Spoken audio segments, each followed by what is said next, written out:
Welcome back, everybody. It's episode 38 of Soul Searching, the Soul Recruitment Podcast.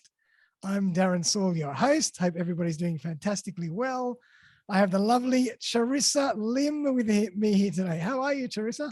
Very well today. A great day. So thank you for asking. Yeah, Friday afternoon is a perfect time for a podcast. Yes, absolutely. TGIF. I love it.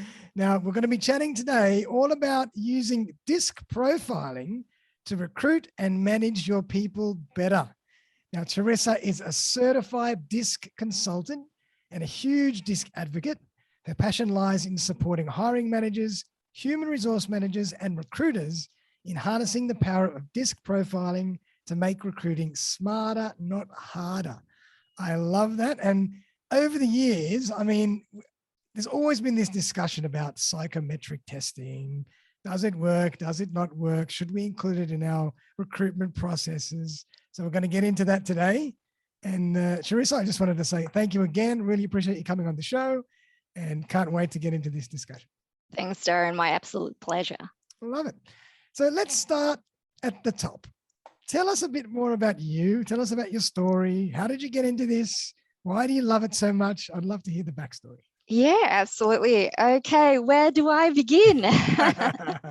All right, to cut a long story short, I was born in Singapore. And after graduating in business management, the first role that I got into was actually in human resources, where I was put into the L&D division for a large multinational company.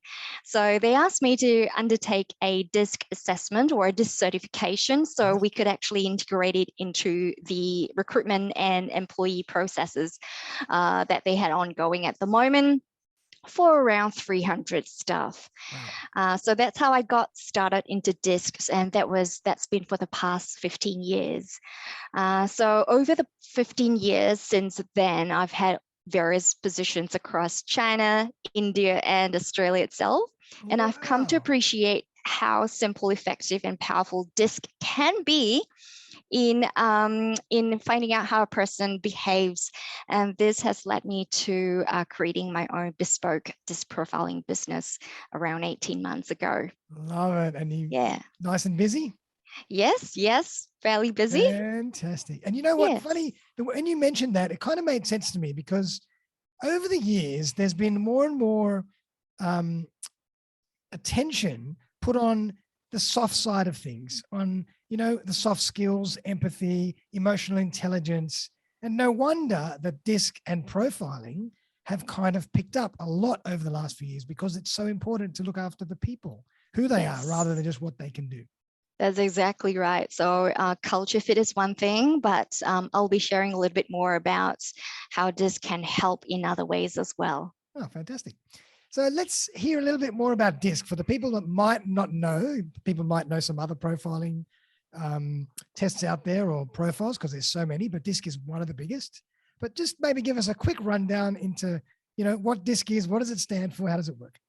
Yeah, absolutely. So essentially, for those who have not experienced the DiSC assessment itself, it is a 4-factor behavioral model. It's a behavioral framework, and it was founded by an American psychologist called William Marston in the early 1920s. Wow. So that means DiSC has been around for over 100 years. Yeah, so, and William Marston discovered that people are motivated by their own reasons, not our reasons, and recognized that an individual could possess many traits to more or less of a degree. So a person can have a blend of the 4 DiSC factors. So at the end of the day, DiSC is an assessment tool that will measure your behaviors, how you might react, and how you respond in certain situations. Love it. And it can be a little different, like your profile can be a bit different personally and professionally, can't it? Correct, that's correct. So to give you a real world example, DiSC can help you determine if a candidate's underlying nature is that of a structured and organized versus, say, flexible and adaptable in their approach to a given task, so that this can ultimately help a recruiter or a hiring manager in not only the hiring process, but in managing their existing staff.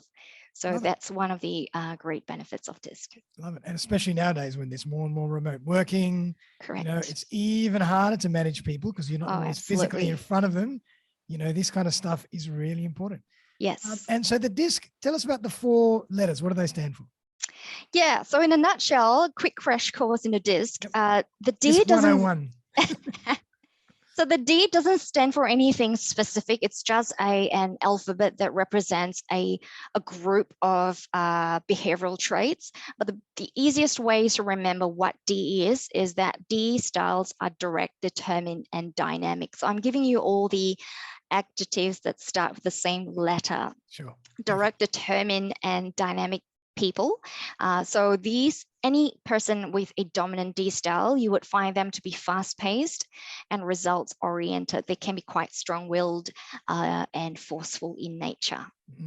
Right. All right, and the I styles, moving on to the I styles, we've got interactive, inspiring, and influential. Yeah. So these sort of people are very sociable, they're very lively, enthusiastic, and similar to the D, they are fast-paced. However, they are people-oriented, whereas the D style is more task-oriented. The D styles are focused on the bottom line. The I styles are all about building relationships. Gotcha. So they're more of the people, People socializers. person. That's correct. Now, the S styles are steady, supportive, and stable. So these are very easygoing, accommodating people, and they are slower paced. However, similar to what the I styles are, they are also very people oriented, just toned down a little bit, not as out there as the I styles. Okay. Yeah. And finally, we've got the C styles. They are cautious, conscientious, and like to be correct. So these are my 3 C adjectives.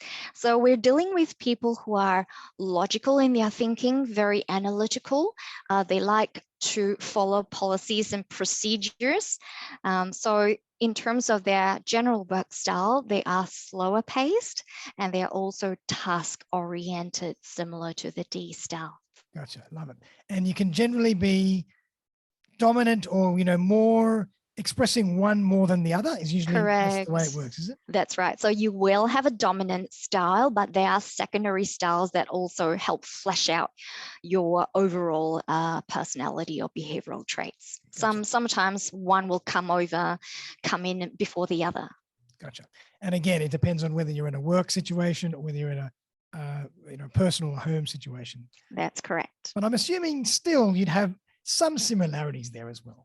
Yeah, there are most similarities depending on the situation. So if an individual finds that they're in a situation which is very much out of their comfort zone, they will find themselves adapting to that environment. And that's where we'll see a larger discrepancy between the work versus the home style. Fascinating. I love it. Yes. And so you've been doing this for 15 years. Yes, it's fun. It's really, really interesting to know. So, I am an inherent people watcher. I always like to know what makes a person that character, what makes a person behave that way. So this just really helps tie things together and go, aha, it's a light bulb moment, really. Me too. And for us recruiters, I mean, reading people and observing people's behavior is everything. That is the subtlety to the recruitment function. So the more we can understand how people react and any information that can help us understand people and what their drivers are can only be a good thing. Absolutely. Yes. It's a great, what I'll call it, it's a great complementary tool to, have incorporated into a recruitment process. Yes. True. And I just want to jump for 1 second. There's so many out there, but I've heard of MyersBriggs before. How does MyersBriggs and DiSC, how do they, compare? Yeah, that's a great question. And it is a question that I do get asked a lot.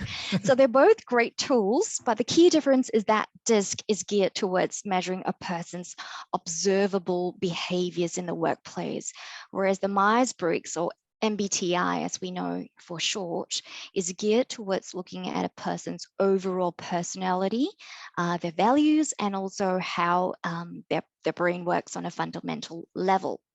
Now, in terms of the assessment process, the biggest difference over here is that MyersBriggs MBTI, it does incorporate on average 90, that's 90 plus questions, Oh my God. over 90 questions, and can take candidates 45 minutes or more Right. to complete, depending on the individual. So it's quite a full-on assessment.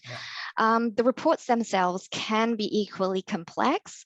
And for this reason, a lot of recruiters, as well as HR or hiring managers, they tend to prefer DiSC simply because it's a 10-minute assessment. It's very quick to administer. Nice. And can you administer, like you can just send a link and the person can just do it themselves anytime? That's correct. So the way it works is that usually the link gets sent to the candidate, they complete it, the results get sent to me, and then for myself, I will then prepare the report and send it to the recruiter or hiring manager. Oh, fantastic. And Charissa gave me an example of my own profile in a report just before we started, and it looks amazing. It's like, it's me to a T. I couldn't believe it. All right. Yes. But let's chat about, using DiSC in the recruitment process, because obviously you've got a lot of experience with this. You deal with hiring managers, you deal with HR managers, you deal with business owners, you deal with candidates. Where's the real benefit? And maybe you can give us a story or two or an anecdote or two. Yeah, absolutely. So as mentioned earlier, it's a 10-minute assessment, 10 to 12 minutes max. So for one thing, the first thing is it makes it very simplistic in terms of integrating it into the recruitment process.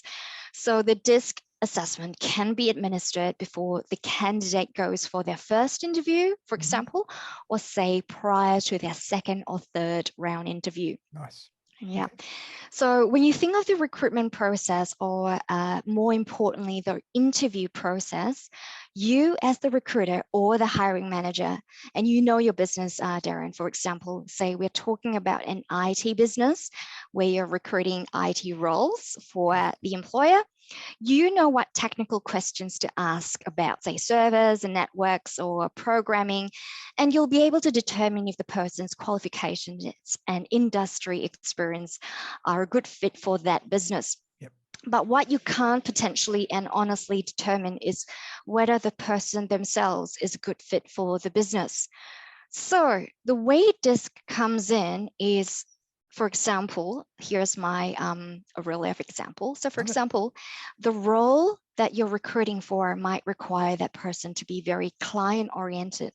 And that person might need to be adept at dealing with your client's senior management staff, or say the people in the finance department. Therefore, the DiSC assessment comes in to help you determine if that person's behavioral traits fit that sort of role expectations. It might suggest that their preferred style is more of the quiet back office workhorse. So using the IT analogy, they might be a brilliant programmer, but they don't want to be directly dealing with clients, and you shouldn't put them in that situation if you want to get the best out of them. Gotcha. So the DiSC reports will allow a hiring manager to make a more informed decision and ask the right questions during the interview to confirm what the report is telling you versus what the candidate says in the interview itself. Love it. And yeah. I'll jump in for a second. And, it actually, a lot of the times when we recruit, a lot of candidates might think that they might do certain tests like this, and it's a yay or a nay or a make or break. But actually it's not a lot of the time. It's just, how do we best manage you? How do we best fit you? How do we best work with you? So it's not always about, if you don't pass the test, you're not going to progress in the recruitment process. That's correct. Just, let's give us more information so we can help you do your job better. Yeah, so understanding more about how you react or behave in certain situations. What are your motivating factors? What sort of areas make you feel stressed? And also this can help you to identify what sort of environment the candidate will thrive in. Yeah, that is correct. Yeah. But you raised a really good point earlier, Darren, and that is that a lot of candidates are very nervous about these sort of assessments. So for a recruiter or a hiring manager, or if anyone's listening, a business owner, for example, it is important to set the candidate's expectations right. You need to brief the candidate and let them know that there are no right or wrong answers in a profiling assessment. And more importantly, they need to answer the questions in a very authentic and honest manner, because like you said, it's just to help them understand how to work with you better as a candidate, how to manage you better. So it's really for the candidate's benefit if they were to answer it in the most authentic manner and not try and game it. I know some business owners or recruiters are worried about candidates gaming it. Yep. So it's really important to not just plonk the assessment in front of the candidate and go, we're going to make you do a profiling assessment. And that freaks the candidate out. Yeah. So, And, you know, funny enough, years ago when I was getting into the industry, we're talking 20 plus years ago, sometimes they'd make me sit and do a 4-hour or 2-hour psychometric test. It wasn't oh, DiSC, wow. it was something else. Something And- else. Yeah. And, you know, we did. After a while, we started to recognize the patterns, and we started to recognize that they were trying to ask the same type of thing in a slightly different way. So you could game it a little bit. Yes. And I'm glad you said DiSC is only 10 minutes, because Yes. 2 hours and 4 hours, forget it. Yeah, it's too much. Yes, it's probably more appropriate for, say, an intensive leadership, Maybe a manager. management coaching session. But for a recruitment at a recruitment level, I think 10 minutes is enough. Yeah, I agree with you, especially with our attention span these days. Yeah, that's right. But I want to chat, Charissa, about work-life balance and even more remote working. Yes. Because obviously in the last few years, everybody's working more remotely. It's becoming almost a prerequisite. How can DiSC help managers either in the recruitment process, but also maybe in the management process of remote workers? Yes, that's a really great point that you've brought up, Darren. So now that with the whole pandemic, the world has really pivoted, 360 degrees, and we have so many companies, employers having to move towards the remote working model. And a lot of candidates are also expected to be managed from a remote working environment as well. Now, the remote working environment is vastly different because there is no face-to-face interactions. It's not like the manager or the team leader can turn around and talk to the employee. You are no longer in a situation where you can turn around and just observe how that person is working, or be able to sense or find out or pick up what kind of issues the employee is struggling with. Yeah, so whole face-to-face dynamics has been taken away from team leaders, employers, and managers. Therefore, DiSC can manage remote working expectations, and this is what I will be sharing, a few quick tips into how to manage employees who come across the different 4 styles. Love it. Yeah, right. So let's start with the D style. So as mentioned earlier, the 3 Ds that describe a D would be dynamic, direct, and determined. So D styles, because they are driven in nature, they want to get things done, and they will get things done. However, these sort of D style employees will suffer or can suffer from a lack of connection because they thrive on competition. All right, they're go, go, go. They're very competitive, and they like being heard. So as a manager, leader, or business owner, when you are interacting with a D-style employee, your main focus is to get to the point when communicating with them.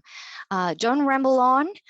You need to be solutions focused as well. And it can work the other way around. It can be an employee dealing or interacting with a D-style manager or a business owner. So the key thing here is we want to cut away the ramble. We want to get up to the point and have solutions on the table. Don't talk about problems. Also, because D-styles are so direct, it is advised to actually call them if you want to talk about something rather than passing emails back and forth. So you're finding that, you're talking about a certain issue and you're flipping emails back and forth.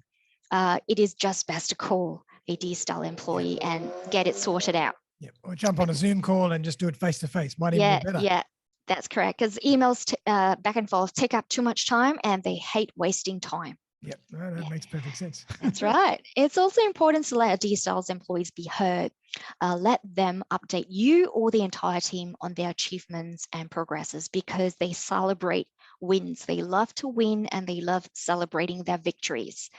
When you are assigning tasks to a D-style employee, you want to give them clear guidelines and expectations and the results that you expect of them. So make the results really clearly communicated. And the last tip for a D-style employee, just to motivate them, is to set targets to motivate them and drive them forward, because they're so competition driven. Love it. So D's, no fluff, just get straight to the point. That's Give it. them something to chase and spot let on. them go. Yep, you've hit the nail on the head. I love it. Yep.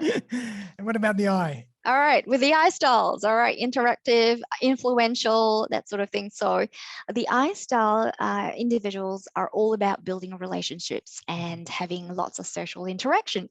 So working from home a lot or most of the time will very likely cause them to experience feelings of isolation.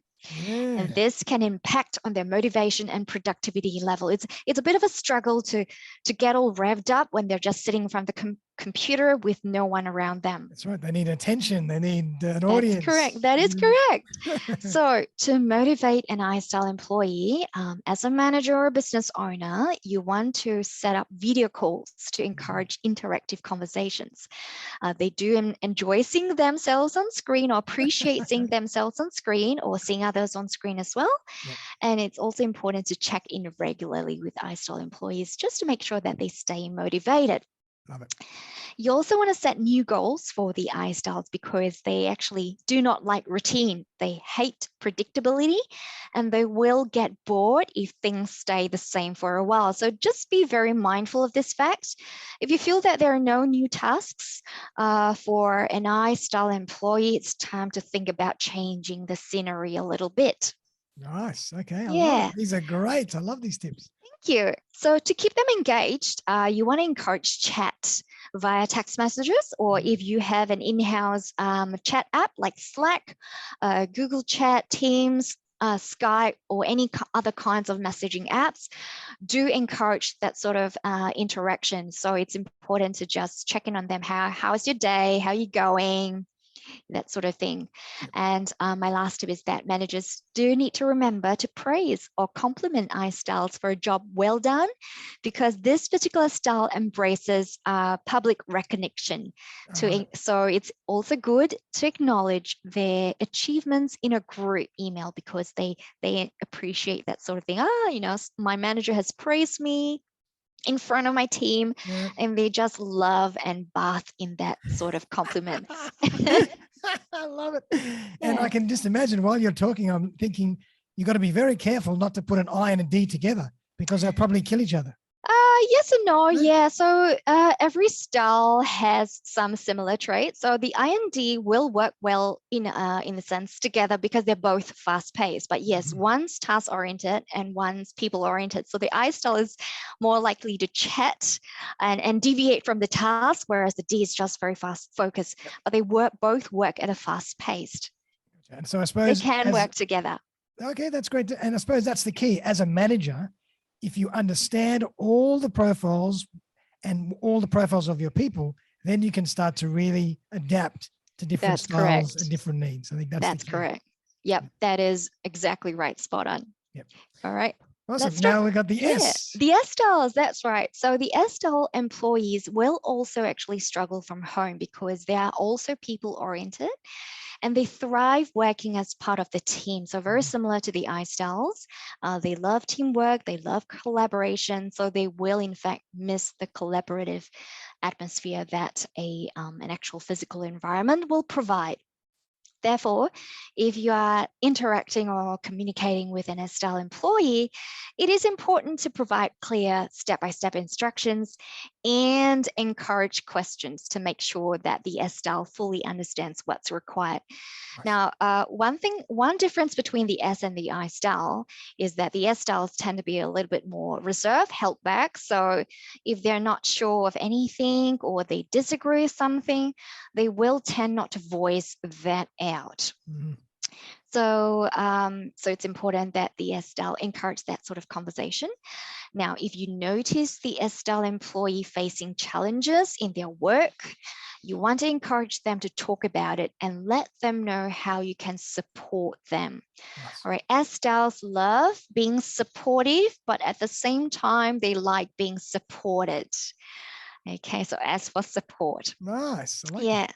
And because the SDALs like stability, make sure as a manager or team leader that they have everything they need at home to be able to carry out their tasks. So be it, an office equipment or a software that they require to complete the job, make sure that they've got those, because if they do not have those, they tend to get sort of flustered or the productivity or efficiency may drop. And don't change deadlines and all That that is kind of stuff too quickly, spot because on. that'll be a nightmare. Yes, that's right. And that's exactly the last point I was going to cover, because SDALs work at a moderate pace. So they're a little bit different from the ISDALs in the sense that ISDALs work fast. They're happy to work fast and just react to changes at any time, happy to do so.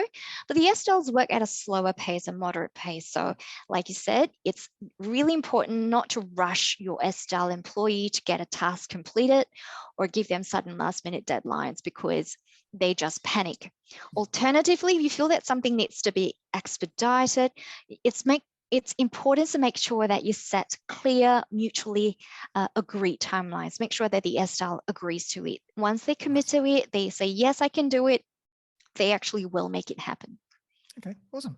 Yeah. And then the last one, what about the C? Yes. So finally, the C styles, they actually slightly different from the S and I style. They will actually thrive quite well in a remote working environment because they enjoy their independence and will appreciate that quiet private space to think through their thoughts thoroughly.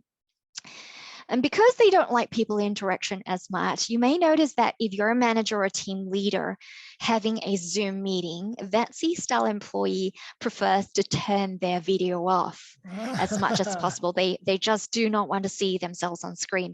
They're that reserved and that private. Wow. Yeah.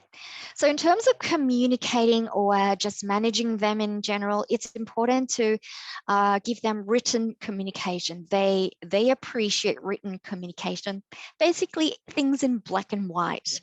So you can't just fire off instructions over your, messaging app or just ring them on the phone and say, do this, do that. You need to actually put it down in an email. Yep. And you want to provide clear, detailed instructions so that they know exactly what to do. So if you're a manager, team leader, business owner, and you've identified through a DiSC test that this employee is a C style, make sure that you write your instructions in, a list. They love lists. So put it down in bullet points, put it down in a numbered list, and that will get the best out of them. Otherwise, they'll feel that they will get confusion, there's no clarity, and they might miss a few things or not perform to your expectation.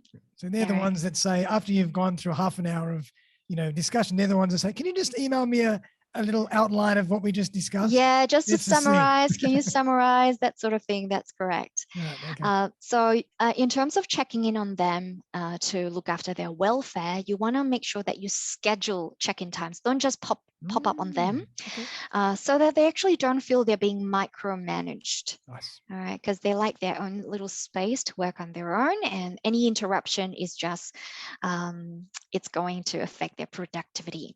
Yep, that makes perfect sense. Yeah, so I love that. That is fascinating. And which ones work well together and which ones don't work well together? Oh, it depends on what's happening. So in general, if you ask me to pair them up, if you look at the DiSC quadrant, DISC, each of these styles are placed in a row. So Ds and Is will work together depending on the tasks. Is and S's will work together, S's and C's, as well as Ds and Cs. So it depends on the environment. It depends on the relationship, the dynamics between two people. What will be opposing, I can tell you what will oppose. Ds and S's will tend to clash. It's not in a sense of arguments or conflicts, but just that In terms of communication styles, Ds and Ss are just the complete opposites of each other. Similar with Is and Cs. For example, the I loves talking a lot. They love interaction, whereas the Cs, the complete opposite. Nice. If you have a D style manager, the S style employee will just find them very aggressive, too direct, and just will feel very stressed or overwhelmed. And then I suppose a D and a C would probably work well together, wouldn't they? Yes, correct. They're both very task oriented. So if there's a task that needs to be done, the Ds will be really good at executing, whereas say, for example, the C will be really great at finding information, putting together a proposal, that sort of thing. Love it. Fascinating. Yeah, yeah. And so in terms of the DiSC profiling, is there, it might be a crazy question, but is there any time where you think it's not necessarily or it's not needed or it doesn't work? Yes.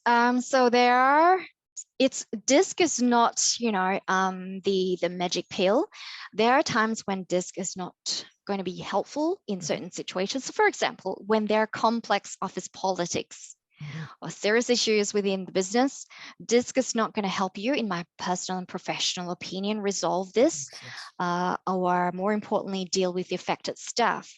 So, you know, if there are very serious there's many other things going on that have to be addressed before. Yeah, correct.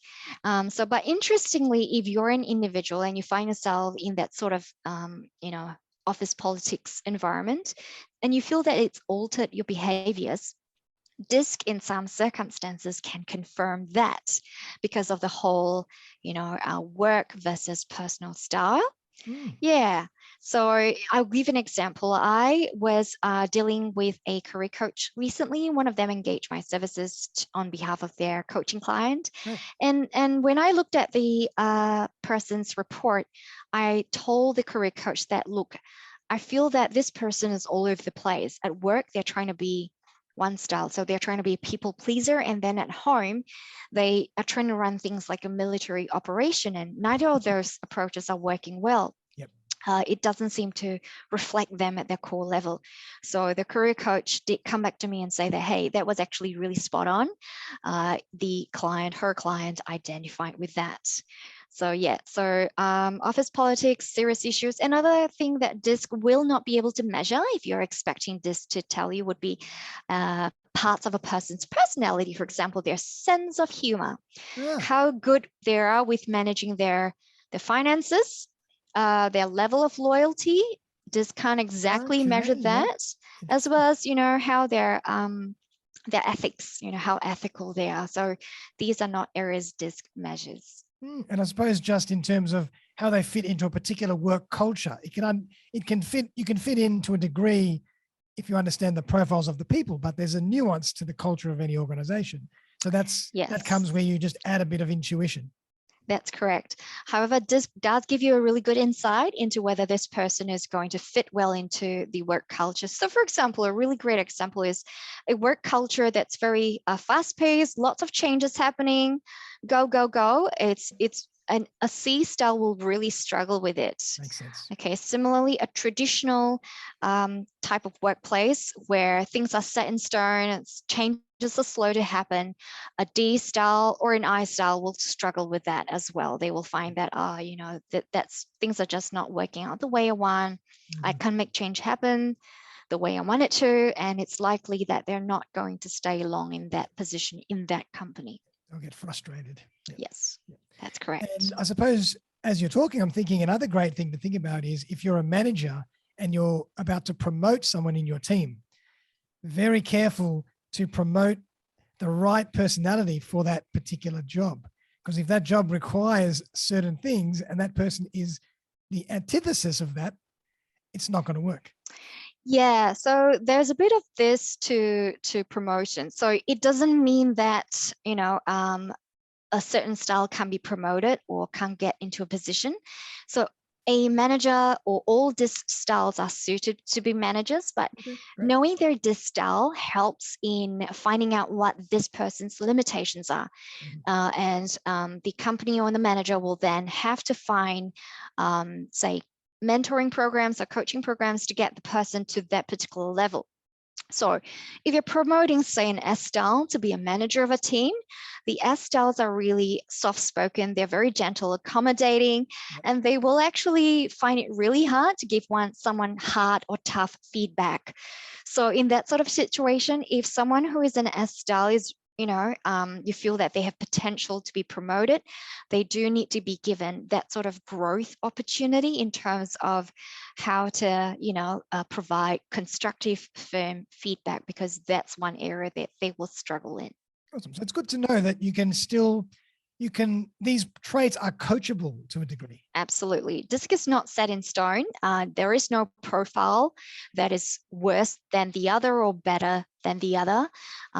Each profile simply tells you what your limitations are and what you can do to actually overcome them and get to the level you want to be. Nice. And I can also imagine, thinking out loud, if someone was being coached to, work on certain skills in the workplace, they might actually bring that coaching home with them as well, and they might change their home personality to a degree. That is correct. So that does happen. I've seen and heard it happen as well. Yes. So that, because behaviors are very much a result of the environment we're in. So we can change our behaviors. We can't change our personality, but we can change our behaviors. And a lot of that starts with just self-awareness. When you understand where you are, 100% correct.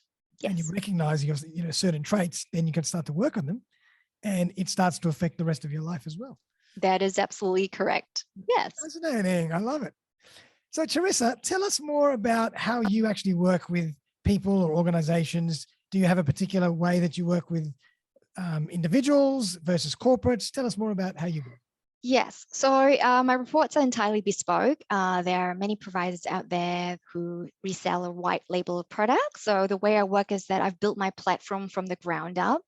And what's unique about my DiSC reports is that they are not text heavy. They don't include complex graphs or charts, which a lot of profiling tools do. And that is for the simple reason that in my many years of working with hiring managers, as well as recruiters as well, and HR managers, their common complaint is that they find it too much. It's overwhelming. Sure. Yeah, I've got operational managers telling me they've worked with other profiling tools that, come with 30 plus pages. So over 30 pages is just way too much. So recruiters don't even want to look at 3-page resumes. Imagine 30 yeah, pages profile. That's it. That's exactly it. So to give you an example, so one of my reports is just 1 page. That's how simple it can be if that's what you're looking for. But, for the reports that I work with recruiters, they're usually just, I believe, about 12 pages long. So to work with me, it's simply, at the moment, I've got a very simple process of purchasing the DiSC reports directly through the website. Otherwise, if you're still interested to know more, then I definitely encourage anyone who is keen to get in touch with me, where I can offer you a complimentary sample DiSC assessment so you can experience the process and see the report that I provide. Love it. And you interpret every single report, don't you, personally? Yeah, I have a quick look. I have a review. So the results are automatically tabulated. So I don't sit down and count the results. So I have a system working for me, but I do review and just make sure that I'm not identifying that the candidate is going through a contradictory or conflicting phase, or maybe there is an invalid response, to which I will go back to the hiring manager or recruiter and let them know that they might have to redo the results. So I like to give my reports a glance over before I send them over. Nice. And what's the turnaround time usually for things like that? Yeah, so it's 1 to 2 business days on average, but my current, I usually try and provide it within 1 day itself. So awesome. And I think that's really important, because the recruitment market, the way it is, it's moving at lightning speed. Yes. Anything that's going to slow down the process by even a day or two is already a problem. Yeah. So the faster the better. That's right. So 24 hours at the moment is the turnaround time. Nice. Love it. Yeah. Well done. That is awesome, Charissa. I mean, you've got a wealth of knowledge in this kind of stuff. Thank you. Appreciate that. I can see that you're extremely passionate about it as well. Yes. I'm a huge DiSC advocate. Yes. Where's your DiSC necklace? Your DiSC earrings? That's a bit too out there for me. Have you noticed that in the last year or two, certain subsections of certain industries are uptaking more DiSC profiling? Any trends that you've seen? Yes. So there isn't a particular industry that stands out, but I do have construction, engineering, mining clients that I work with, of course, and office support, and even IT as well. Because like the example I've just provided, IT guys tend to be very techy. So meaning not techy as in techy, but just their headspace is like, very technologically inclined. So it's really hard to know, do they have the ability to communicate with senior management or clients? So that's where DiSC profiles really help. And also, I had one recruiter tell me that he would actually appreciate DiSC profiling being done for his engineering clients, because engineers tend to come with all kinds of weird behaviors and personalities. Right. So he just really wants to understand, they come in all shapes and sizes. So he really wants to just get a better idea of who he's dealing with, and more importantly, how this person fits into his client's culture. Beautiful. I think it's a great idea. It makes perfect sense. And, as we chatted about earlier, there's more and more emphasis on the people side of things and the human side of things these days. And it's only going to get more and more pronounced. So I think, using these type of things, integrating these type of, processes and products into your recruitment process and into your management process is so useful. Absolutely. Amazing. And if people want to get in touch with you, Charissa, how do they find you? Yeah, so you can either connect me with me on LinkedIn. All right, I love connecting. So send me an invite or jump into my website and send me an email as well. Love it. Awesome. And do you want to tell everybody what your website is? Yes, it is impactpersona.com.au. Impactpersona.com.au. Yeah, or search me on LinkedIn. Yeah, and you're on LinkedIn, obviously. Yes. I'm going to make sure that I put all those details in the show notes for everybody as well. Thank you very much. But Charissa, it's been an absolute pleasure. I could talk another hour about this stuff. I know, me too. And there's so many other facets that I can talk about, with DiSC other than remote working. But that's all the time we have for today. We might bring you back for another one. Thank you. I would love to. Really appreciate you coming on board. Is there any, I always like to give my guest the last word, or any last comments or tips or tricks for people out there? Tips or tricks? Well, I do have a lot of, free resources on my LinkedIn, or if you're keen to just start a conversation about DiSC, please get in touch with me, because DiSC is such a big area. It is a behavioral assessment. So yeah, just get in touch, talk to me, and I'm more than happy to share resources with you. Love it. Fantastic. Well, Charissa, once again, thank you so much for joining me. Really appreciate you coming on the show. Oh, you're so welcome. Been so valuable, and I'm sure everybody else will find it as valuable as I have. And everybody out there, we hope you enjoyed that. We'll see you very, very soon for another episode. Everybody have a fantastic weekend, and we'll see you next time. Thanks again, Charissa. Thank you.